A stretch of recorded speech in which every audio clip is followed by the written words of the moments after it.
BJP పాత్ర గురించి ఇంకా మనం అంటే చెప్పుకోవడానికి ఏం లేదండి. ముచ్చటగా మూడోసారి మన నరేంద్ర మోడీ గారు మళ్ళీ ప్రధానమంత్రి అయ్యేది 100కు 200% ఇది వాస్తవం.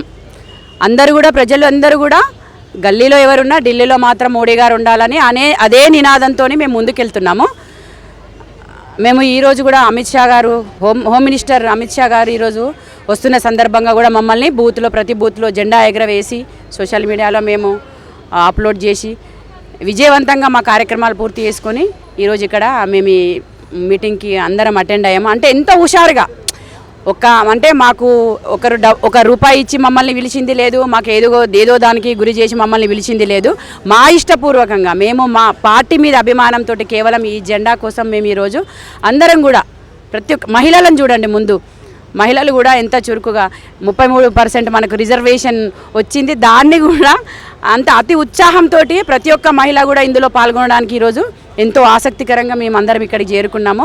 రాబోయే ఎన్నికల్లో కూడా మాది మల్కాజ్గిరి పార్లమెంట్ అండి. అసలు మల్కాజ్గిరి పార్లమెంట్లో ఈటలన్నకు సరి అయిన మొగాడు అసలు ఇంతవరకు ఒక వ్యక్తి కూడా లేడు. ఏ పార్టీ నుంచి కూడా అసలు ఇంతవరకు కన్ఫామ్ కాలేదు, కాడు కూడా. మాకు అది నమ్మకం. మల్కాజ్గిరిలో ఈటలన్న ఖచ్చితంగా గెలుపు 100కు 200%. అక్కడ మోడీ గారు ప్రధానమంత్రి అయ్యేది ఎంత గ్యారంటీయో మల్కాజ్గిరిలో ఈటలన్న జెండా ఎగరవేయడం అంతే గ్యారంటీ. అంతే నమ్మకంతో మేము పనిచేస్తున్నాము. అదే దిశగా మేము ముందుకెళ్తున్నాము. ఎవరిని టచ్ చేసినా కూడా ఈసారి మోదీ, మీరు చెప్పడం అవసరం లేదు, మేము మోదీ గారి అభిమానులము.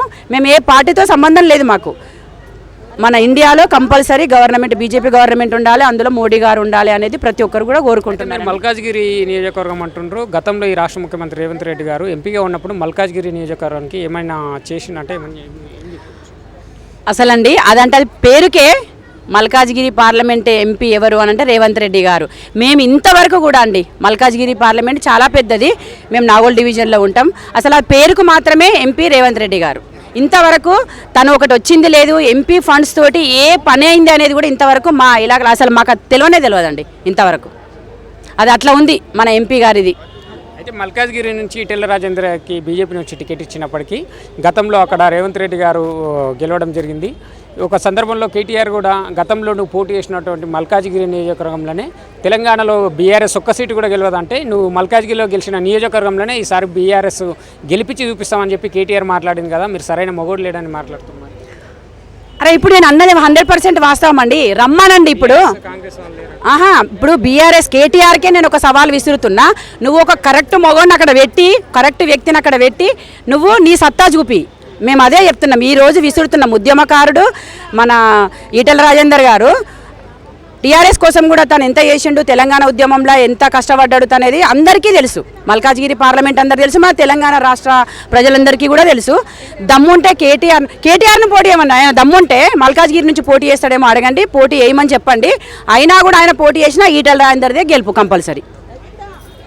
ధన్యవాదాలు. భారత్ మాతాకి జై.